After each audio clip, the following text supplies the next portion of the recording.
Hello, my little book club baddies. How is everyone doing today? I hope that you all are off to a wonderful, fantastic start.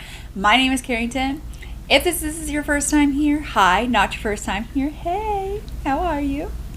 If you enjoy talking about books or ranking books, to be read list, makeup reviews, all of the good things, make sure you guys have subscribed, click the little bell. Don't forget, comment down below. Do all of the things, and we're going to talk about in today's book of the week, book club, that I started with myself, that I have myself. Anyways, it's going to be Crossroads by Laurel Hightower. This is a very good book. Also, check your trigger warnings. This does talk about like body harm to yourself. This does talk about ghosts, demons, spirits. If those are things that you do not enjoy, definitely go ahead, click out. Okay, I'll see you in the next one. It's fine. If you have read this, make sure you guys leave some comments, questions, concerns, whatever the case may be. Even if you haven't read it, go ahead. Leave me some comments, questions, concerns, whatever the case may be. Let me know.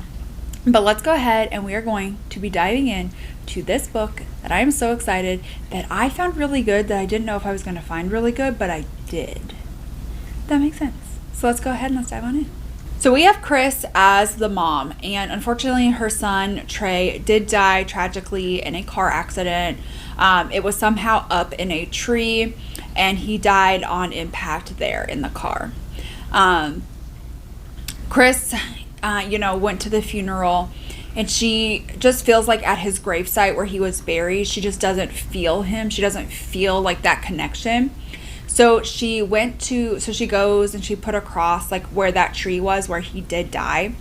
And she's always just kind of says where she kind of feels like more of like a connection to him, where she just kind of feels like his presence, his body, his spirit, his soul, all of that. And then she one day went to go and like visit, and she had nicked herself, and so she was kind of she was bleeding. She repaired herself. When she went back, somehow she had done something, and it started bleeding again, and it was seeping into the dirt. When that happened, she felt like she could feel like this presence or like this darkness behind her. She knew it was her son, but she never turned to like look at him or anything like that. So she goes home, she falls asleep on the couch. She's now single, so she lives by herself. And she wakes up in the middle of the night, and she sees her son there. And her son looks like he normally always did before the accident. And so she just starts like sitting there talking to him, and she was just so happy that he was there. And then, over time, like it was time for him to leave, so he left. And then every day she would try to wake up at that exact same time to see if he would be there. But it just never worked, and it just never happened. And that's when she realized that she had to keep giving a part of herself to that spot if she wanted to keep seeing him. So she would have to go and, cut herself at the grave, and so it would bleed into the dirt. She then did like some looking up about like why her son would be coming back after the blood had dripped. And then it just like talks about like the demon of death, and how like you can like offer things to him in exchange to like bring their loved one back. So she brought like a box with like his baby teeth. Moms collect like the baby teeth. And then she her wedding ring, and she would bury it. But when she would come back, it would be gone. It wouldn't be there anymore where she had left it. And she just kept thinking that was really weird. And then eventually she does figure out that she has to sacrifice a part of herself if she wants to see her son at that time each night. But slowly she is noticing that each time she sees him, he's looking like thinner, more gray. He's colder. He now is starting to have like a rotting flesh type of odor, right? He's getting worse and worse. And she's just trying to figure out what she needs to do so he doesn't keep going away. So he keeps looking healthy, and he keeps saying, I don't know, you'll figure it out. I don't know, you'll figure it out. And I think the part that really just like annoys me with this book is that her neighbor Dan is really interested in her, and they do spend some like quality time together outside of like each other's homes or whatever. And you would think that like he would have said something to somebody. And then her ex-husband, Trey's dad, Bo, also comes by because he's a little bit worried about her, because his now wife drives by, you know, the road every day like everybody else does, and constantly sees her there all the time. And she is just like, I'm fine, it's fine, like everything's fine. While slowly she's like, you know, cutting herself. But then she realizes like that's not enough. So she's like, I need to do more. So she then takes like a knife and like skins off part of her leg. So she could like bury that and give that to him. And then she starts trying with like fingers. Her fingers. She cuts off her pinky finger. Like, it's insanity. The things that she's like willing to do.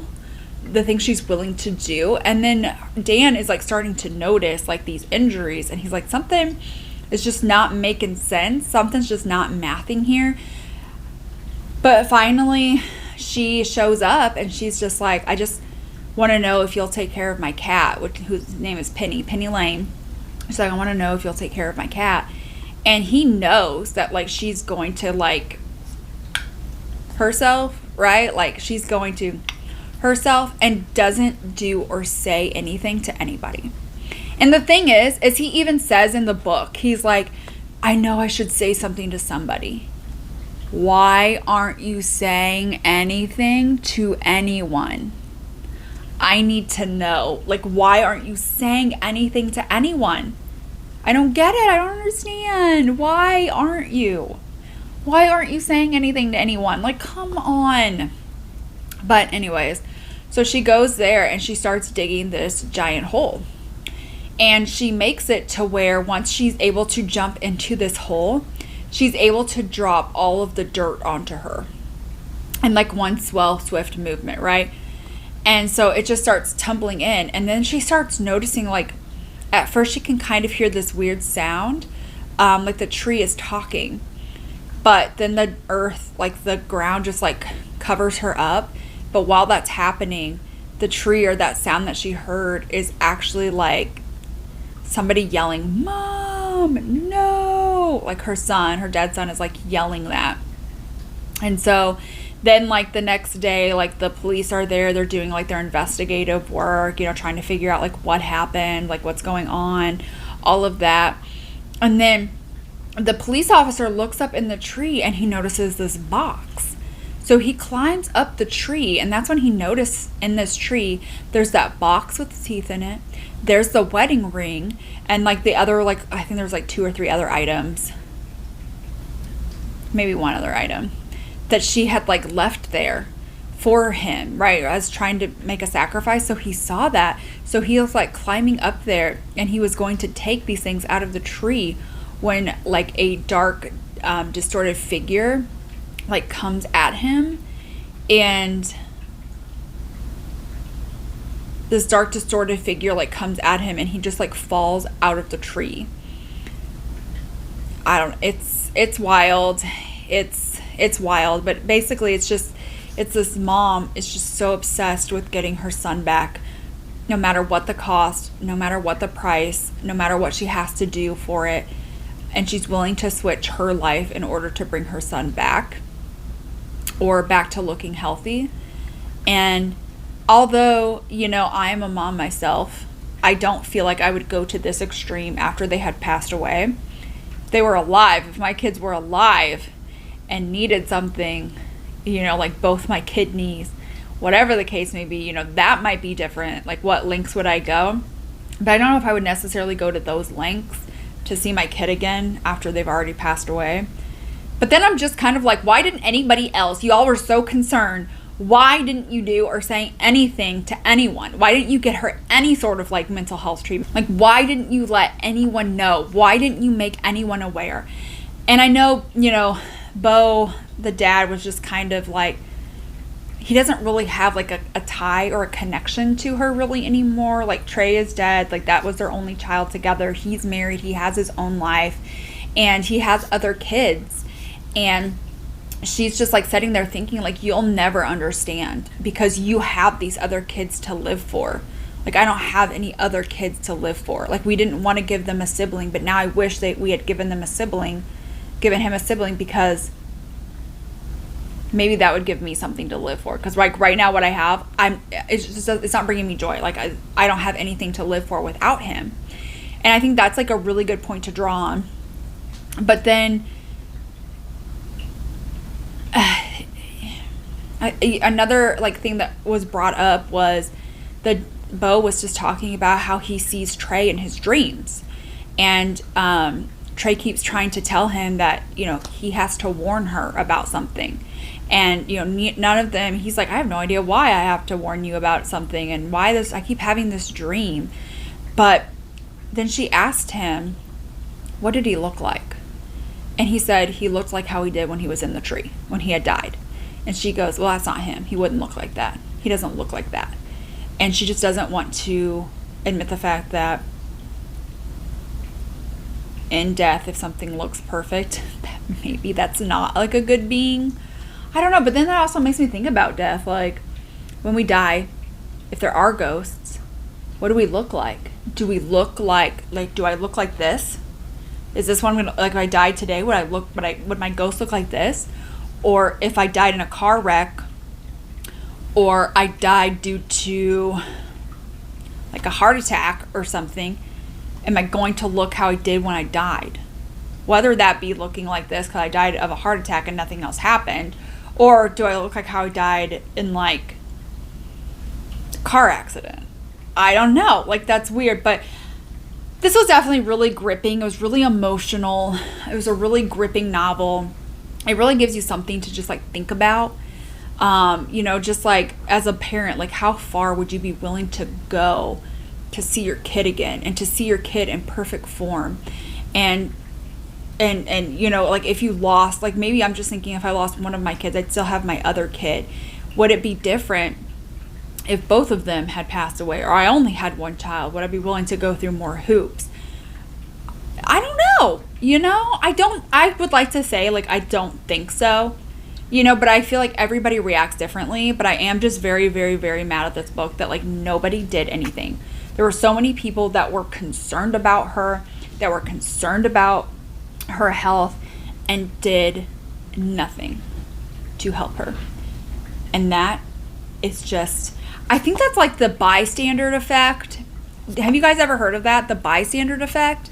It's where like, it's like if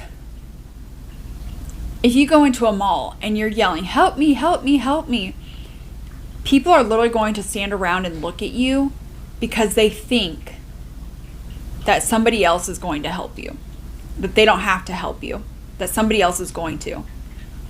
But if you like are needing help and you go up to one specific person, you're more likely to get help than if you just ran somewhere and yelled help and hope that somebody there is going to help you instead of waiting for somebody else to do it. It's very interesting. So it almost kind of feels like that, where it's kind of like, well, maybe if I can't talk any sense into her, they will. You know, like Dan was like, I'm just her boyfriend. I've never had a kid. Like, I couldn't relate to this. Like, she knows I can't relate to this. And, you know, Bo's been over there. I've seen him. And he seems, you know, he seems to say she's doing great. Or he doesn't really have a lot of concerns. Or if he did, wouldn't he have said something? Her mom's been over there. And her mom hasn't said anything. He was just, like, thinking about all of those things. And I'm just like, wow. You know, it's just like one of those where it's like it's meant to be horror. You know, you got like the demons and the demonic possession and the ghosts and stuff, and that's really cool. But I just really love like the underlying like thoughts of like how do you look when you die, or what lengths would you go to see somebody that has already died, or you know, just like other like thought provoking things. You know, I just thought it was a good book. Made me angry in some parts, but overall I thought it was decent. If you have read that book, let me know what you guys think about it down below in the comments. Do you have any questions, concerns? What was one of your favorite parts of the book? Maybe your least favorite part? How did you feel about nobody helping her? Are you kind of like, yeah, I wouldn't either? Or were you been like, I would have said something? Or been like, why are you not saying anything? Like, let me know what your guys' thoughts are on that. I'm a little bit, you know, like, oh, okay, you know, all right. But let me know what you guys think down below in the comments. Don't forget, like, comment, share, subscribe, all those things. Share this video if you think somebody else would love to join the book club baddies over here on YouTube. Let me know. Book club baddies all around. Round of applause. Round of applause. Snaps all around. Don't forget to go ahead, subscribe if you enjoy this, so you can be notified of next week's book of the week. And as well as my other videos. I've already done like how to do this makeup look, testing out a new collection. We do lots of other things here too. So go ahead, subscribe.